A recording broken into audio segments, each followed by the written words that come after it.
You set your alarm for 5 a.m. You hit snooze. You tell yourself you'll make up for it tomorrow.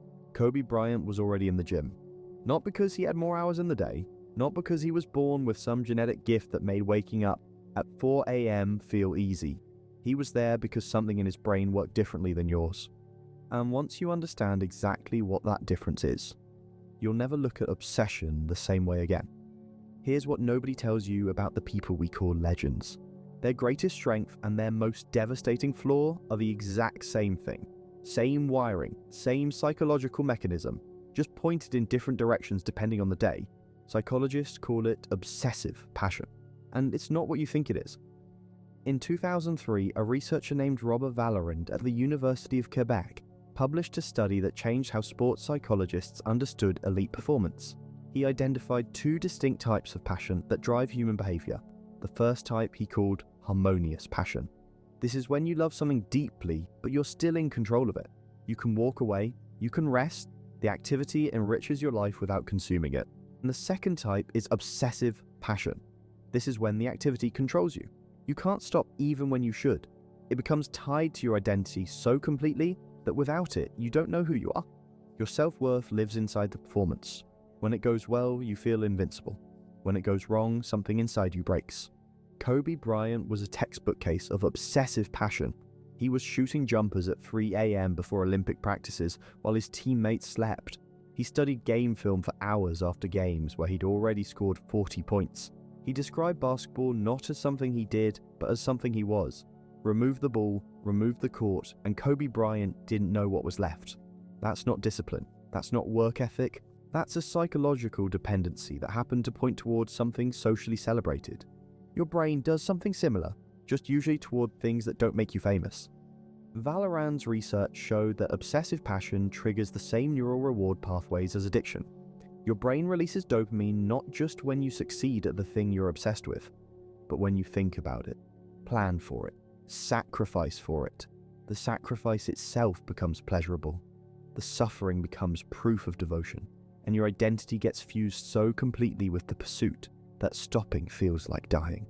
This is why Kobe played through a torn Achilles, not because he was tough, though he was, because stopping wasn't psychologically available to him as an option. His brain had spent 2 decades wiring itself so that basketball and survival were the same thing. Here's the counterintuitive part. This is also exactly why he was the best. Harmonious passion produces excellent performers, people who love what they do, work hard, recover well, maintain relationships, and have long, sustainable careers. Obsessive passion produces people who do things that shouldn't be humanly possible, because the normal human signals that say stop, rest, this is enough, this is too much, those signals get overridden. The obsessively passionate person doesn't hear them the same way you do. Kobe didn't experience fatigue as a reason to stop. He experienced it as information that he was pushing the limit, which was exactly where he wanted to be. Your brain interprets pain as a stop signal. His brain had rewired that signal into something closer to confirmation. But here's what the highlight reels never show you. Obsessive passion has a cost that harmonious passion doesn't pay. Vallerand's studies consistently showed that obsessively passionate individuals experience higher rates of burnout, conflict in personal relationships, and psychological distress when they can't engage in their activity. They also show reduced ability to be present in any context outside the obsession. Kobe Bryant won 5 championships. He was also divorced. He described his relationships with his daughters as things he had to consciously learn to build, because his default setting was always the court. He was by his own admission a difficult person to love. Not because he was a bad person, but because his psychological architecture left very little room for anything that wasn't basketball. This is the part of the obsession bias nobody wants to talk about. We celebrate the output, we don't calculate the cost. Your brain is actually protecting you from this. When you hit snooze, when you decide one practice session is enough, when you choose dinner with your family over another hour of work, your brain is running a balancing algorithm that Kobe's brain had largely disabled. You experience that as weakness, as lack of discipline, as the gap between you and the greats.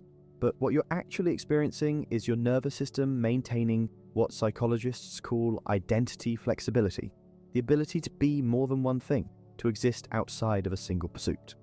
Most people need that, genuinely need it. The research is clear that harmonious passion leads to greater long-term life satisfaction, better mental health outcomes, and more stable performance over time. The obsessively passionate outlier burns brighter and often burns out faster, pays a private price the public never sees. So what does this mean for you? It means the question isn't, how do I become more obsessed? That's the wrong question entirely. The question is, what am I actually optimizing for? If you want to be the best in the world at one specific thing, and you're willing to pay the full price of that, obsessive passion is the mechanism. It's not magic.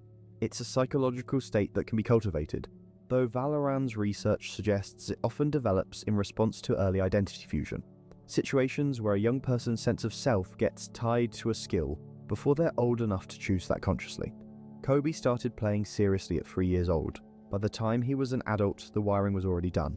But if what you want is a life that contains excellence and also contains other things, other people, other versions of yourself, then the path isn't to replicate Kobe's obsession. It's to understand it clearly enough to take what's useful and leave what isn't. You can train with more intensity without fusing your identity to the outcome. You can study your craft with more focus without making your self-worth dependent on the result. You can push harder than you currently do without crossing into the psychological territory where stopping becomes impossible. That's the actual lesson hiding inside the Mamba mentality. Not the 4 a.m. workouts, not the cold stare, not the refusal to accept anything less than perfection. The lesson is that your brain is more malleable than you think, that the line between passion and obsession is a real neurological boundary that some people cross deliberately and some cross by accident. And that understanding which side of that line you're standing on is the most important thing you can know about how you work. Kobe Bryant set his alarm for 3 a.m. because his brain gave him no other option. You still have a choice. The question is what you're going to do with it.